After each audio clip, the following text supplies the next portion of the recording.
اعوذ باللہ من الشیطان الرجیم، بسم اللہ الرحمن الرحیم۔ السلام علیکم ورحمۃ اللہ وبرکاتہ۔ آج ہم اسلامی تاریخ کے ایسے واقعے پر گفتگو کریں گے جسے حضرت عبداللہ بن عباس نے رضیعۃ الیوم الخمیس یعنی جمعرات کا عظیم سانحہ قرار دیا۔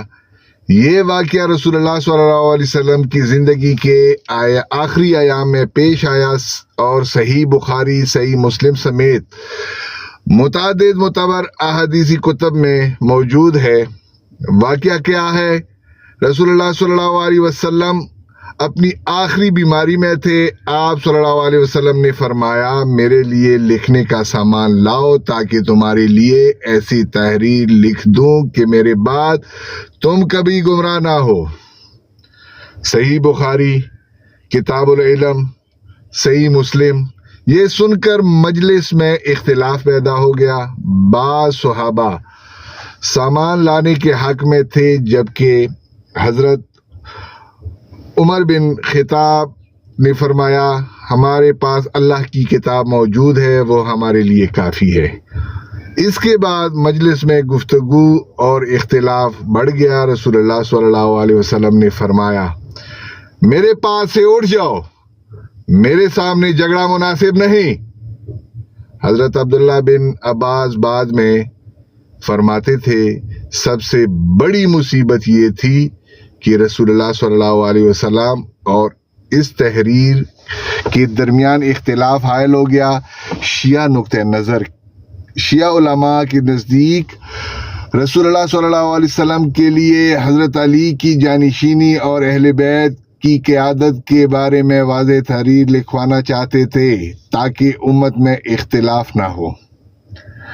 وہ اس موقف کے لیے درج ذیل دلائل پیش کرتے ہیں۔ واقعہ غدیر خم، جس کا میں مولا اس کا علی مولا،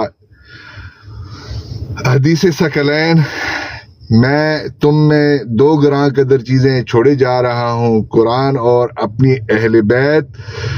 حضرت عباس کا یہ کہنا کہ تحریر نہ لکھے جانے سے امت ایک عظیم ہدایت سے محروم رہ گئی۔ شیعہ مورخین کے مطابق اگر وہ تحریر لکھی جاتی تو بعد میں سیاسی اور مذہبی اختلافات پیدا نہ ہوتے۔ اہل سنت کا موقف، اہل سنت علماء کہتے ہیں کہ رسول اللہ صلی اللہ علیہ وسلم نے بعد میں اس تحریر پر دوبارہ اصرار نہیں فرمایا۔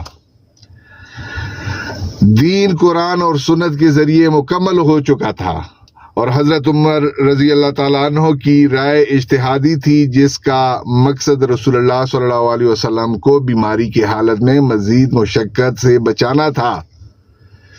اس واقعے سے کسی صحابی کی نیت پر حملہ نہیں کیا جا سکتا۔ قابل غور سوالات، اگر قرآن کافی تھا تو رسول اللہ صلی اللہ علیہ وسلم تحریر کیوں لکھوانا چاہتے تھے؟ اگر تحریر ضروری نہیں تھی تو حضرت ابن عباس نے اس سے سب سے بڑی مصیبت کیوں کہا؟ وہ تحریر کس موضوع پر تھی؟ یہ وہ سوالات ہیں جن پر 1400 سال سے علمی بحث جاری ہے۔